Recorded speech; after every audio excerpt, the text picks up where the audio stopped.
സാഹിത്യവേള. സാഹിത്യവേളയിലേക്ക് എല്ലാവർക്കും സ്വാഗതം. പ്രിയ ശ്രോതാക്കളെ, ഇന്ന് സാഹിത്യവേളയിൽ മിനി മീനാക്ഷി, വർഗീസ് വഴിത്തല എന്നിവർ അവതരിപ്പിച്ച കവിതകൾ, പാർവതി കൃഷ്ണൻ അവതരിപ്പിച്ച കഥ എന്നിവയാണ് ഉൾപ്പെടുത്തിയിരിക്കുന്നത്. ആദ്യം മിനി മീനാക്ഷി അവതരിപ്പിച്ച കവിതകൾ. ആദ്യ കവിത വാക്കിൻ്റെ കടൽ ബാക്കി വച്ചത്. അടുക്കളയിൽ നിന്ന് നിർത്താതെ കുക്കറിൻ്റെ നിലവിളി കേട്ടാൽ ഞാൻ കുഴഞ്ഞു വീണ് മരിച്ചെന്ന് കരുതിക്കോണം. അടുക്കളയിൽ നിന്ന് നിർത്താതെ കുക്കറിൻ്റെ നിലവിളി കേട്ടാൽ ഞാൻ കുഴഞ്ഞു വീണ് മരിച്ചെന്ന് കരുതിക്കോണം. ഒറ്റപ്പെടുമ്പോഴൊക്കെ നേരത്തെ ഒരാകാശം പോലെ മഴ നനയിച്ച് ആർദ്രമായി അന്വേഷിച്ചെത്താൻ സ്നേഹത്തിൻ്റെ വഴുക്കലുകൾ ഉണ്ടാവില്ല. ഒറ്റപ്പെടുമ്പോഴൊക്കെ നേരത്തെ ഒരാകാശം പോലെ മഴ നനയിച്ച് ആർദ്രമായി അന്വേഷിച്ചെത്താൻ സ്നേഹത്തിൻ്റെ വഴുക്കലുകൾ ഉണ്ടാവില്ല.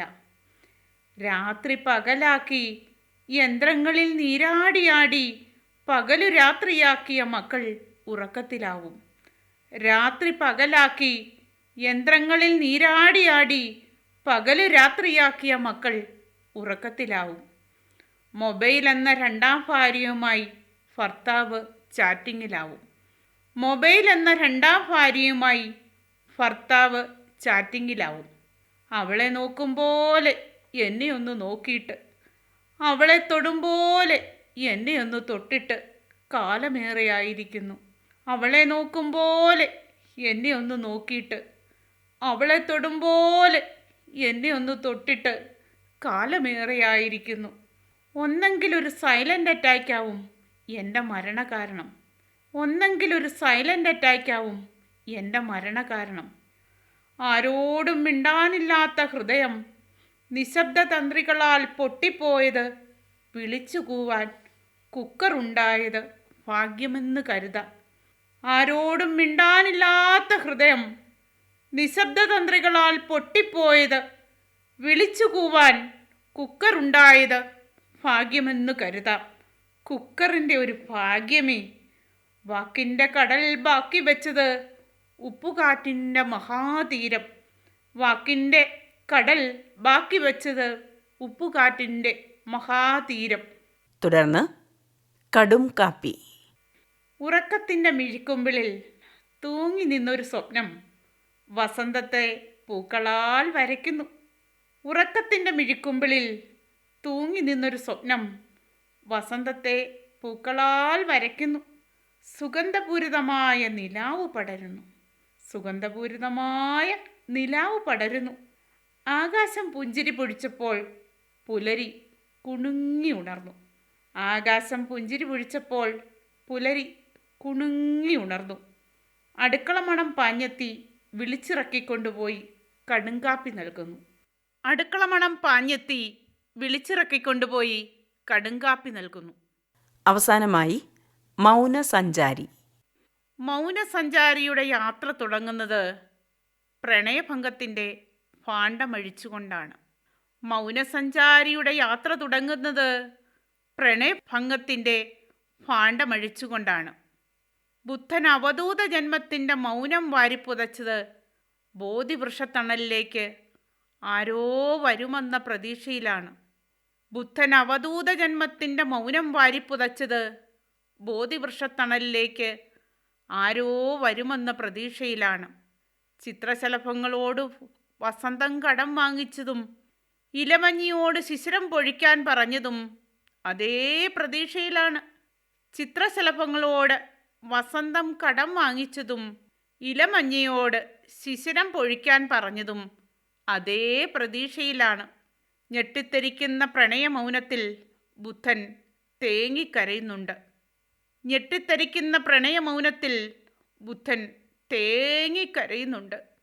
തിരിച്ചു പോകാനാവാത്ത യാത്രയുടെ ശങ്കുലിയിൽ ചിലമ്പിച്ചു നിന്ന ഹൃദയം യശോദയെ തേടുന്നുമുണ്ട്.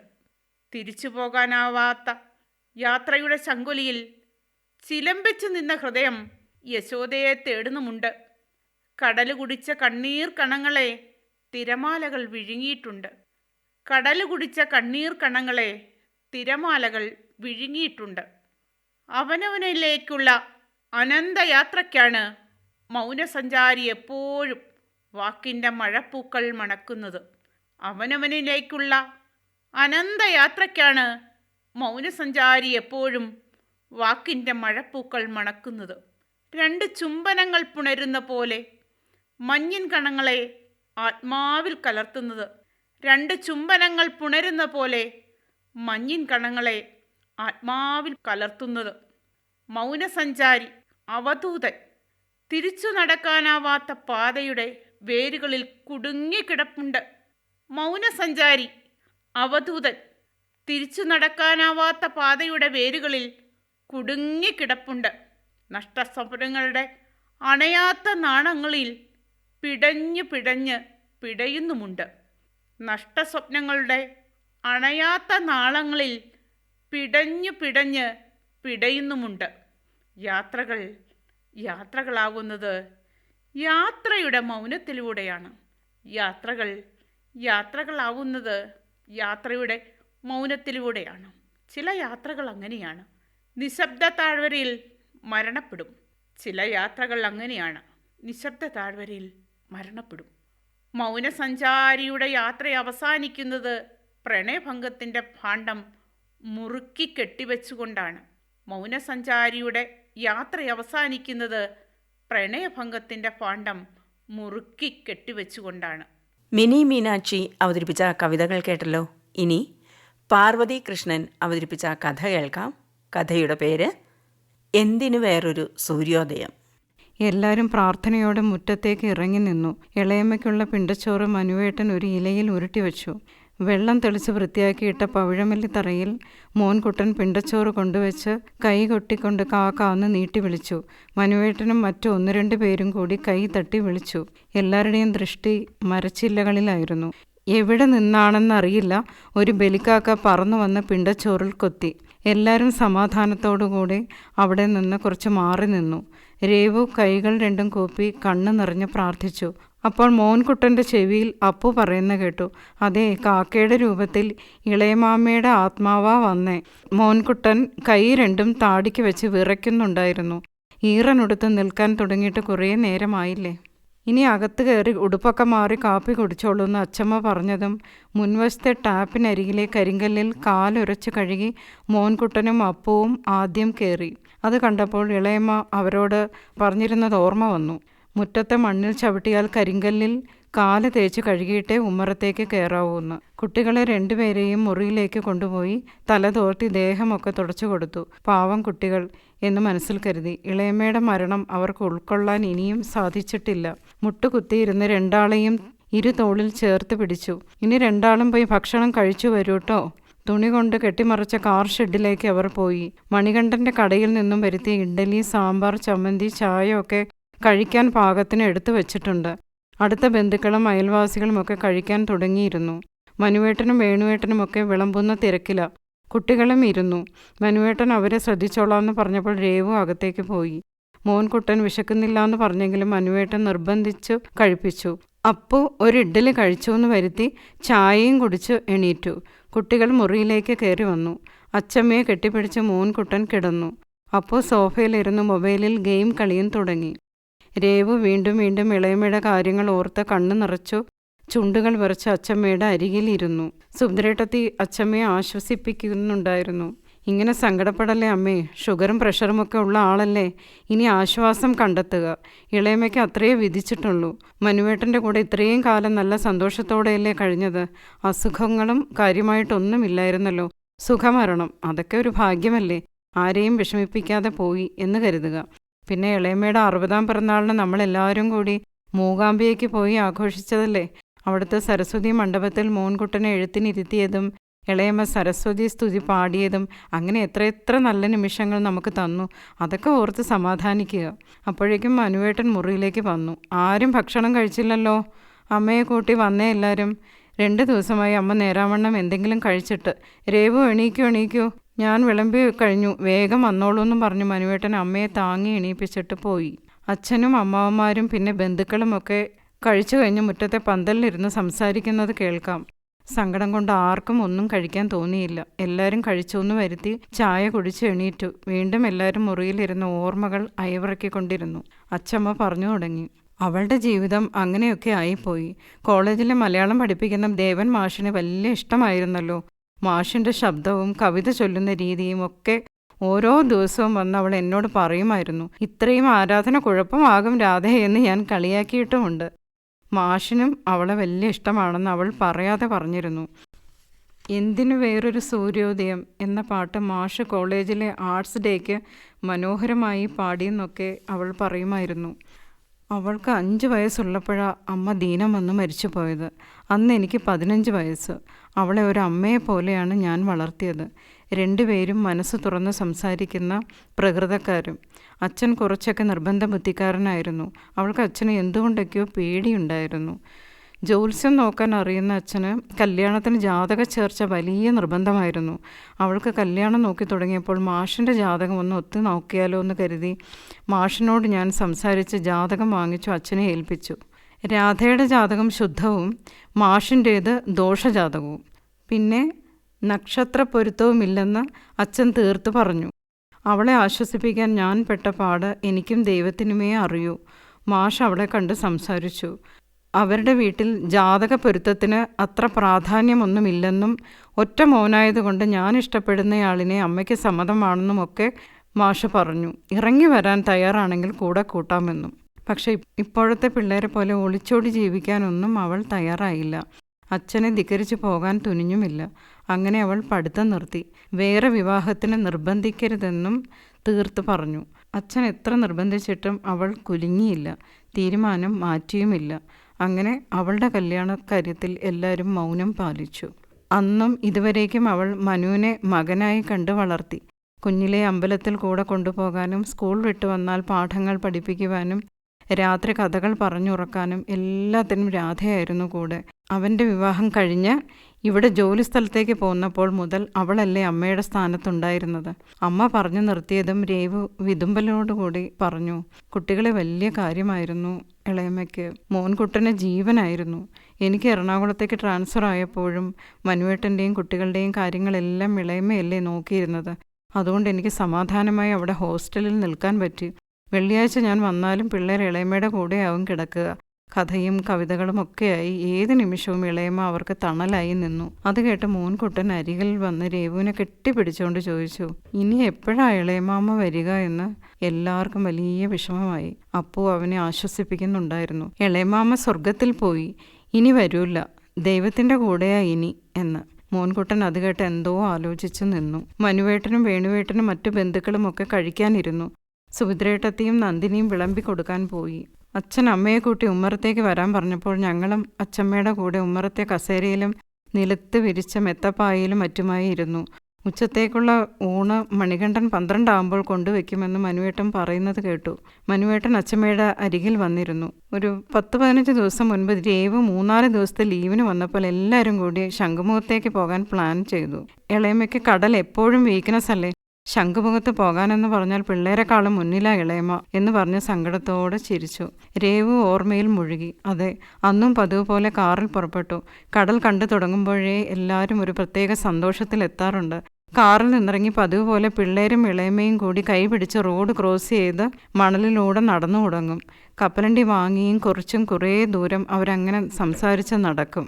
രേവും മനുവേട്ടനും ആ കോൺക്രീറ്റ് തറയിൽ ഇരുന്നു എന്തെങ്കിലുമൊക്കെ മിണ്ടിയും പറഞ്ഞും ഇരിക്കും. അതാ പതിവ്. പോകാൻ നേരമാകുമ്പോഴേ കാല് നനയ്ക്കാൻ കടലിലേക്ക് ഇറങ്ങാറുള്ളൂ. മോൻകുട്ടൻ കൈ കാട്ടി വിളിച്ചപ്പോഴേക്കും എല്ലാവരും ഒത്തുകൂടി. മനുവേട്ടൻ്റെ അരികിൽ എല്ലാവരും ചെരുപ്പും ബാഗും വെച്ചിട്ട് കൈകോർത്ത് പതുക്കെ തിരയിലേക്ക് ഇറങ്ങി. ഒരു തിരമാല വന്ന് തൊട്ടില്ലെന്ന് കളിപ്പിച്ച് കുലുങ്ങി ചിരിച്ചു പോയി. കുട്ടികൾക്ക് നിരാശയും. അപ്പവും മോൻകുട്ടനും ഞങ്ങളുടെ കൈ പിടിച്ചു വലിച്ച് കടലിലേക്ക് കുറേ കൂടി ഇറങ്ങി നിന്നു. മനുവേട്ടൻ പറയുന്നുണ്ടായിരുന്നു, ഒത്തിരി അങ്ങോട്ട് പോകണ്ടെന്ന്. ആര് കേൾക്കാൻ? അവരുടെ ഇഷ്ടത്തിന് നിൽക്കാൻ ഇളയമ്മയും. അപ്പോൾ ദാ വരുന്ന ഒരു ഉഗ്രൻ തിര. എല്ലാവരുടെയും കാല് മണ്ണിൽ താഴ്ന്നു പോയി. എല്ലാവരെയും അടിമുട്ടി നനച്ച് കുലുങ്ങി ചിരിച്ചുകൊണ്ട് തിരമാല തിരിച്ചുപോയി. ചിരിച്ച് ആ നിമിഷം എല്ലാവരും നന്നായി ആസ്വദിച്ചു. മനുവേട്ടൻ എല്ലാം നോക്കി ചിരിച്ചു. നന്നായി നല്ലോണം നനഞ്ഞില്ലേ എല്ലാവരും, ഇനി കയറി വന്നോളൂ എന്ന് ആംഗ്യം കാട്ടി. ഹാൻഡ് ബാഗിൽ കരുതിയ തോർത്ത് കൊണ്ട് കുട്ടികളുടെ കൈയും തലയും കാലുമൊക്കെ ഇളയമ്മ തുടച്ചു. കടൽ വിട്ടുവരാൻ മടിച്ച് അവരുടെ കൈ പിടിച്ച് നേരെ ദേവീക്ഷേത്രത്തിലേക്ക് നടന്നു. മുൻവശത്തെ ടാപ്പിൽ കാലും കൈയുമൊക്കെ കഴുകി ദേവിയെ ദർശിക്കാൻ അമ്പലത്തിൽ കയറി. പ്രദക്ഷിണം വെച്ച് വരുമ്പോഴേക്കും തൊട്ടടുത്തുള്ള വിമാനത്താവളത്തിൽ നിന്ന് വിമാനം പൊങ്ങുന്നത് കണ്ടു നിന്നു. അപ്പോഴേക്കും സൂര്യൻ അസ്തമിക്കാറായിരുന്നു. ഓറഞ്ച് നിറശോഭയുള്ള ആകാശത്തിൻ്റെ സൗന്ദര്യം ആസ്വദിച്ച് നേരെ ബീച്ചിനരികിലുള്ള ഇന്ത്യൻ കോഫി ഹൗസിലേക്ക് നടന്നു. ഇളയമ്മയ്ക്കും പിള്ളേർക്കും അവിടുത്തെ കട്ട്ലറ്റ് ഒത്തിരി ഇഷ്ടമാണ്. കൂട്ടത്തിൽ റോസ് മിൽക്കും ഓർഡർ കൊടുത്ത് കാത്തിരിക്കുമ്പോൾ ഇളയമ്മയും മോൻകുട്ടനും കൂടി അവിടുത്തെ അക്വേറിയത്തിലെ മീനിനെ കാണാൻ പോയി വന്നു. അച്ചമ്മയുടെ സംസാരം കേട്ടാണ് രേവു ഓർമ്മയിൽ നിന്ന് ഉണർന്നത്. എന്നെ വിട്ട് എവിടെയും പോകാറില്ലായിരുന്നു രാധ. അവസാനത്തെ യാത്ര അവൾ എന്നെ അറിയിക്കാതെ പെട്ടെന്നങ്ങ് പോയി കളഞ്ഞു എന്ന് അമ്മ വീണ്ടും വിലപിച്ചു. ഈ മാസാവസാനം ഞങ്ങൾ ഇങ്ങോട്ട് വരാനിരിക്കുമായിരുന്നു. വേണുവിനോട് ഞാനത് പറയുകയും ചെയ്തിരുന്നു. ശരി അമ്മ, ഇനിയും സങ്കടപ്പെട്ട ആരോഗ്യം കളയണ്ട. നമ്മൾ നന്നായിട്ട് നോക്കിയില്ലേ, വിധിയെ തടുക്കാൻ നമുക്കാകില്ലല്ലോ. അപ്പോഴേക്കും ഊണ് കഴിഞ്ഞു വന്ന് വേണുവേട്ടൻ സുഭദ്രേട്ടത്തെയും നന്ദിനിയും പോകാൻ ഒരുങ്ങി വന്നു. അച്ഛനും അമ്മയും എന്തായാലും കുറച്ച് ദിവസം ഇവിടെ നിൽക്കട്ടെ എന്ന് പറഞ്ഞു വേണുവേട്ടൻ കാറ് സ്റ്റാർട്ട് ചെയ്തു. അവർ പോകുന്നതും നോക്കി എല്ലാവരും നിൽക്കുമ്പോൾ മോൻകുട്ടൻ അച്ചമ്മയെ കെട്ടിപ്പിടിച്ചുകൊണ്ട് അവർക്ക് ടാറ്റ കൊടുത്തു. അപ്പോഴാണ് എന്തിനു വേറൊരു സൂര്യോദയം എന്ന പാട്ട് കേട്ട് എല്ലാവരും ഒന്ന് ഞെട്ടി. അത് ഇളയമ്മയുടെ മൊബൈലിലെ റിംഗ് ടോൺ ആണല്ലോ. രേവു ഓടിച്ചെന്നെടുത്തു. അത് ദേവൻ മാഷിൻ്റെയാ. എല്ലാവരും മുഖത്തോട് മുഖം നോക്കി. മനുവേട്ടന് ഫോൺ കൊടുത്തു. മാഷ് വിവരം അറിഞ്ഞു വിളിച്ചതാണ്. ഇടയ്ക്ക് ഇളയമ്മയെ വിളിക്കാറുണ്ടായിരുന്നു. ഇത് വല്ലാത്ത ഷോക്കായി പോയത്രേ. നിങ്ങളെല്ലാവരും കൂടി ശംഖുമുഖത്തേക്ക് വരുമ്പോഴൊക്കെ കണ്ട് സംസാരിക്കാറുണ്ടായിരുന്നതായും മനുവേട്ടൻ പറഞ്ഞപ്പോൾ എല്ലാവർക്കും ഒരു സമാധാനവും സന്തോഷവും തോന്നി. അവരുടെ സ്നേഹം അങ്ങനെയെങ്കിലും കൈമാറിയിരുന്നല്ലോ എന്ന് ആശ്വസിച്ചു. ആ സ്നേഹനിധിക്ക് നിത്യശാന്തി നേർന്നുകൊണ്ട് എല്ലാവരും അവരവരുടെ ലോകത്തേക്ക് മടങ്ങി. എന്തിനു വേറൊരു സൂര്യോദയം. പാർവതി കൃഷ്ണൻ അവതരിപ്പിച്ച കഥ കേട്ടല്ലോ. ഇനി വർഗീസ് വഴിത്തല അവതരിപ്പിച്ച കവിത കേൾക്കാം. കവിതയുടെ പേര് ചിറകറ്റ പക്ഷി. കൂരിരുൾ പൂക്കുമീൻ കരിനീല രാത്രിയിൽ ചിറകറ്റ പക്ഷി നീ കൂട് തേടുന്നുവോ? ഘോരനിശീത സമുദ്രം കടക്കുവാൻ തണുവണിക്കാറ്റിൻ്റെ ചിറകിലേറുന്നുവോ? കൂരിരുൾ പൂക്കുമീൻ കരിനീല രാത്രിയിൽ ചിറകറ്റ പക്ഷി നീ കൂട് തേടുന്നുവോ? ഘോരനിശീത സമുദ്രം കടക്കുവാൻ തണുവണിക്കാറ്റിൻ്റെ ചിറകിലേറുന്നുവോ? വികൃതമീരാവിൻ്റെ പിന്നാമ്പുറങ്ങളിൽ ചോരച്ച കണ്ണുകൾ പതിയിരിക്കുന്നു. വികൃതമീരാവിൻ്റെ പിന്നാമ്പുറങ്ങളിൽ ചോരച്ച കണ്ണുകൾ പതിയിരിക്കുന്നു.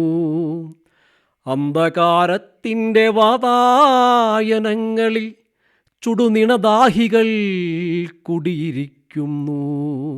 അന്ധകാരത്തിൻ്റെ വാതായനങ്ങളിൽ ചുടുനിണദാഹികൾ കുടിയിരിക്കുന്നു. അന്തമില്ലാത്തൊരീ കൂരിരുൾ പാതയിൽ കുറുനരിക്കൂട്ടം നാവു നീട്ടുന്നു. അന്തമില്ലാത്തൊരീ കൂരിരുൾ പാതയിൽ കുറുനരിക്കൂട്ടം നാവു നീട്ടുന്നു. ചിറകറ്റ പക്ഷി നീ അറിയാത്തതെന്തേ? കഠിനമീ രാത്രി തൻ ദുരിതപർവങ്ങൾ. ചിറകറ്റ പക്ഷി നീ അറിയാത്തതെന്തേ? കഠിനമീ രാത്രി തൻ ദുരിതപർവങ്ങൾ. വെളുത്ത പക്ഷങ്ങളേറെ കടന്നുപോയി നറുനിലാവിൻ്റെ തൂവൽ കൊഴിഞ്ഞുപോയി. വെളുത്ത പക്ഷങ്ങളേറെ കടന്നുപോയി നറുനിലാവിൻ്റെ തൂവൽ കൊഴിഞ്ഞുപോയി. പകലു കത്തിയമരുന്നതിൻ മുൻപേ കൂട്ടിലണയുവാൻ തുനിയാത്തതെന്തു നീ? പകലു കത്തിയമരുന്നതിൻ മുൻപേ കൂട്ടിലണയുവാൻ തുനിയാത്തതെന്തു നീ? എവിടെ നിന്നുടെ ഓമൽ ചിറകുകൾ? എവിടെ നിന്നുടെ ആകാശമോഹങ്ങൾ? എവിടെ നിന്നുടെ ഓമൽ ചിറകുകൾ? എവിടെ നിന്നുടെ ആകാശമോഹങ്ങൾ? നീചവേടൻ്റെ കെണിയിൽ പിടഞ്ഞുവോ? കാട്ടുതീയിൽ പെട്ടുപാടിക്കരിഞ്ഞുവോ? നീചവേടൻ്റെ കെണിയിൽ പിടഞ്ഞുവോ? കാട്ടുതീയിൽ പെട്ടുപാടിക്കരിഞ്ഞുവോ? ചിറകറ്റ പക്ഷി നീ മിണ്ടാത്തതെന്തേ? ആർദ്രമധുരമായി പാടാത്തതെന്തേ? ചിറകറ്റ പക്ഷി നീ മിണ്ടാത്തതെന്തേ? ആർദ്രമധുരമായി പാടാത്തതെന്തേ? മൂകമുരുകി നിന്നുള്ളം തകർന്നുവോ? ശോകഭരിതമാം ഗാനം നിലച്ചുവോ? മൂകമുരുകി നിന്നുള്ളം തകർന്നുവോ? ശോകഭരിതമാം ഗാനം നിലച്ചുവോ? ഈ ഭീതരാവിൻ കറുത്തയാമങ്ങളിൽ മരണദൂതന്മാർ കാത്തുനിൽക്കുന്നു. ഈ ഭീതരാവിൻ കറുത്തയാമങ്ങളിൽ മരണദൂതന്മാർ കാത്തുനിൽക്കുന്നു. നീ തനിച്ചെങ്ങനെ ഇനിയും നടക്കും? ചാവുനിലത്തിൻ കവാടം കടക്കും. നീ തനിച്ചെങ്ങനെ ഇനിയും നടക്കും? ചാവുനിലത്തിൻ കവാടം കടക്കും. വഴിനീളെ അലറുന്ന ചുടലഭൂതങ്ങളും കലിതുള്ളിയുറയുന്ന കുടിലദൈവങ്ങളും. വഴിനീളെ അലറുന്ന ചുടലഭൂതങ്ങളും കലിതുള്ളിയുറയുന്ന കുടിലദൈവങ്ങളും. അനാഥശവങ്ങൾ പങ്കിട്ടെടുക്കുവാൻ തീക്കണ്ണു നീട്ടി കാത്തിരിക്കുന്നു. അനാഥശവങ്ങൾ പങ്കിട്ടെടുക്കുവാൻ തീക്കണ്ണു നീട്ടി കാത്തിരിക്കുന്നു. ചിറകറ്റ പക്ഷി നീ തളരുന്നതിൻ മുൻപേ, രാത്രിഞ്ചരന്മാർ ഉണരുന്നതിൻ മുൻപേ. ചിറകറ്റ പക്ഷി നീ തളരുന്നതിൻ മുൻപേ, രാത്രിഞ്ചരന്മാർ ഉണരുന്നതിൻ മുൻപേ. ഈ ഘോരരാവിൻ കനൽപാത താണ്ടുക, പുലരിയിലേക്കു നീ വേഗം നടക്കുക. ഈ ഘോരരാവിൻ കനൽപാത താണ്ടുക, പുലരിയിലേക്കു നീ വേഗം നടക്കുക. ചിറകറ്റ പക്ഷി. വർഗീസ് വഴിത്തല അവതരിപ്പിച്ച കവിതയോടെ ഇന്നത്തെ സാഹിത്യവേള സമാപിക്കുന്നു.